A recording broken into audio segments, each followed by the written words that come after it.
But yeah, let's go on to so we've talked about the Mandalorian verse, and we've talked about Kevin Feige's new project, and we've speculated a little bit about Han Solo. But hey, let's talk a little bit about the High Republic. Did everybody know that the High Republic was released last week and it did awesome? Everybody loves it. Woo! Oh my goodness. I have never seen a more tepid response to anything. Yeah, I'll read you a couple of quotes. Yeah. Star Wars The High Republic is launching, and the response has been underwhelming for Lucasfilm. This is from Pirates and Princesses. Everyone's shocked? Let's see your shocked faces. Now the blame game has begun as the mega story limps out of the gate. The prime target is blaming Jon Favreau for the perception that he has enabled what individuals in Lucasfilm view as toxic demographics. More specifically, Luke Skywalker emboldened one part of a divided audience. Yeah. So what they're basically doing... I want to scream for a minute here. Go ahead, scream. Luke Skywalker is Star Wars. Yeah. He's the main character, and I'm not saying you can't do other characters. He's the heart of the whole thing. Okay. Let not your heart be troubled, Boomer, because of what I'm about to say about this. Look at what they just said, what you just read there, and what they're saying in their camp, and I'm going to translate that for you. What they're basically saying is, hey, that's not fair. Yours is more popular than ours. And that says something else. Again, they are acknowledging the schism. They're saying your Star Wars isn't our Star Wars. Your Star Wars is selling better than our Star Wars. Our Star Wars is failing and yours is doing too good, and it's not fair to us. I look at that and I say winning. Sucks to be you, doesn't it? Yeah. Oh, there's more. This gets better. Sources tell me that the Lucasfilm story group that has been heavily involved in the development of the High Republic is frustrated for several reasons. First, the reveal of Luke Skywalker in the finale of Mandalorian's second season took all the oxygen out of High Republic. Yep. Who cares about the High Republic if they're all wondering what happens with Luke Skywalker and his new Padawan Grogu? Worse, I'm told they're furious because they weren't informed about Luke Skywalker being the season send-off surprise. And there you go. That's the line that a lot of people are talking about right now. They're going, so Kathleen Kennedy didn't know about Luke Skywalker? Really? That goes back to what I was talking about earlier in the show. The Favreau camp is not reporting to Kathleen Kennedy. They're going right over her head. Oh, this is another. To really twist the dagger, individuals at Lucasfilm were angry because not only did the Pablo Hidalgo situation blow up in their faces, but then celebrities began thanking Jon Favreau, Dave Filoni, and Mark Hamill. To them, this is a betrayal of Kathleen Kennedy, who originally put Favreau and Filoni for The Mandalorian. Nobody is thanking Kathleen Kennedy for The Mandalorian. Nobody is, because she decided to stab Lucas and all the fans in the back. Who the hell is going to thank her for that? And this is an important part. What all this has done is make a previously whispered about schism turn into a full-blown public display of the two visions at Lucasfilm. Nobody in their right mind can look at the High Republic and the Mandalorian and conclude that these are two sub-properties following the same mission statement under a unified Lucasfilm. And because fans are now picking sides, High Republic seems to be knee-capped by the popularity of The Mandalorian, as well as the fear that High Republic signals a return to the sequel trilogy style of Star Wars. Sorry, guys. I've been saying this for years now.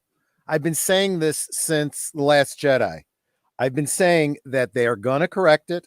They're going to correct it. It's going to take a long time. It's not going to be a sudden reboot, but it's happening. And I'm sorry if you don't like the fact that they don't just say, we're sorry, fans.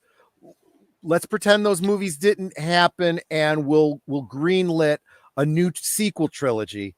I'm sorry it doesn't work exactly the way you want, but you are getting what you want. I was arguing. This explains that public shaming of Star Wars theory the other week. Okay, Yeah. that's what's going on here. Because remember, it's like you were rather exacerbated in a rant that I posted that we did last week about how someone's praising what you did and you're still yelling at him. Well, Yeah. they didn't do it. Exactly. They had nothing to do with this. That's what's going on here.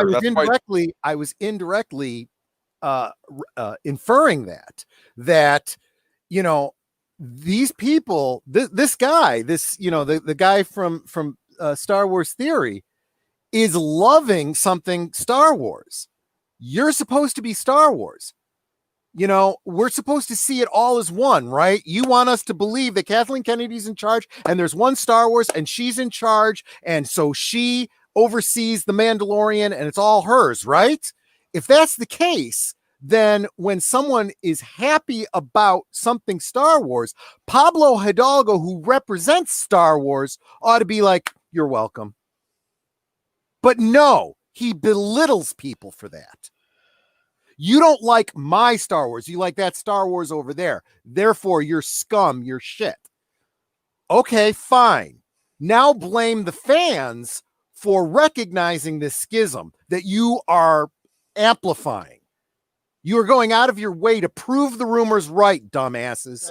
Let's talk about Justina Ireland. She's a piece of work. Piece of work. That's one way of putting it. Yes. Okay. I'll read you some quotes. Star Wars: The High Republic author Justina Ireland recently bashed white men leading up to the launch of the first wave of High Republic stories. And that worked out so well for A Stitch in Time, right? Or A Wrinkle in Time, or whatever the heck that movie was. Was the director doing that as well? Okay. On January 3rd, Ireland took to Twitter where she wrote, I guess mediocre white men are still going to be on here bragging about their mediocrity as though it's a hilarious anecdote instead of pure. Oh, that's so. Thanks for pure holery. Okay, there I said it. So thanks for establishing that baseline early 2021. Okay. In a follow-up, she added, imagine a 20 tweet thread about outsmarting your 9-year-old. What a waste of perfectly good carbon. Yeah. So she was responding to a tweet it's in here about some guy was making a joke and he tweeted out about playing with his daughter on not being able to know how to open up a can using a can opener. Yeah, it was a can of beans with a can opener. And he and his wife and his daughter were playing around with this shtick and having a great time. This is the kind of stuff families do.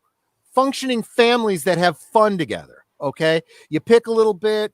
I've seen the videos too of the people that, the grandmother trying to get her granddaughter to use a rotary phone and she can't figure it out. And she's like, well,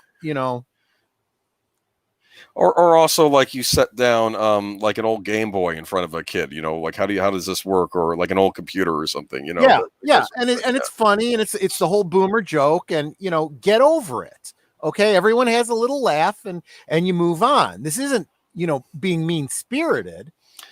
And she's been doing this a lot over the years.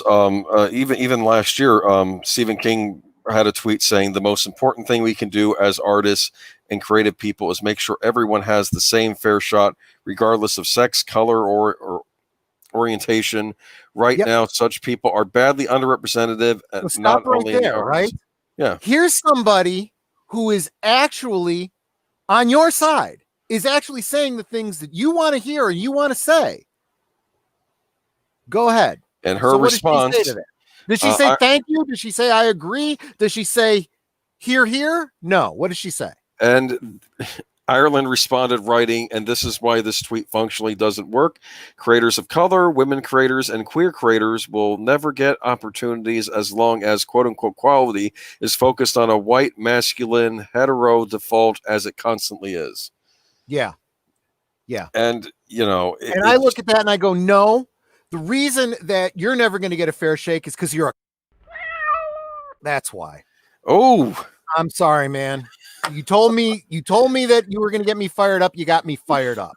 Okay. Well, I thought it'd be on the Punisher story. Anyway, What was I going to say? So that'll It's be a people like this that just have absolutely no business being in, well, business, for crying out loud. This is the kind of stupidity that sank Star Wars in the first place, and they still have them employed there.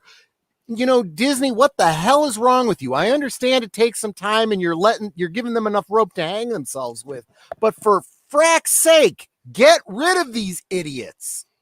This didn't work.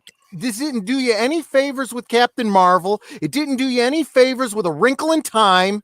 And you see what's happening with the High Republic. I guess this is Disney saying, well, we let them do the High Republic and nobody wanted it, so we're canceling it because of low sales. So they have that to fall back on. But all you're doing is more of this Pablo Hidalgo bull crap, you know, pushing people away. More, you can't afford that anymore, Disney. You just can't. But yeah, Justine Ireland tells Star Wars not to purchase the High Republic. This tends to be a common thing. There was a thing a little while back about Kelly Sue DeConnick saying, if you don't like my politics, don't buy my books. It's as simple as that. She made the same statement. I don't know if this is like a thing they circle around there. But I'll read you the quotes. Okay, so someone wrote to her, Jackson wrote, content creators, it used to be common folk wisdom to not share your political beliefs for fear of losing fans. How has the last 4 years changed that? Are you still afraid of losing fans?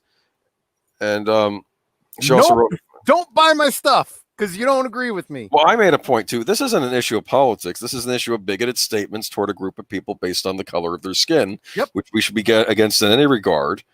And I just wrote, I hope the High Republic fails miserably. I put that there. Okay. But what did Ireland say, though? The problem is, if you don't like my politics and my beliefs and my moral compass, you aren't going to like my books. So let's just go ahead and save everyone some time. This is not how you sell your new book series, and Disney. See, the problem with what she's saying is, then you shouldn't even be making the damn thing in the first place, because we already know that you go in with that attitude, it's not going to sell. So why even write it and put the money into publishing the damn thing? By that logic, you dumbass. But that's fine. You know, I mean, the silver lining on all of this is it's gonna tank. It's not gonna sell. It's gonna give Disney every excuse to say this stuff that Kathleen Kennedy's side is doing still sucks. We're canceling this too. We're canceling this. Look, everything Kathleen Kennedy puts her hand to fails. You know, over on the Favreau side, he's got the Midas touch. Everything he touches turns to gold. Everything Kathleen Kennedy touches turns to shit.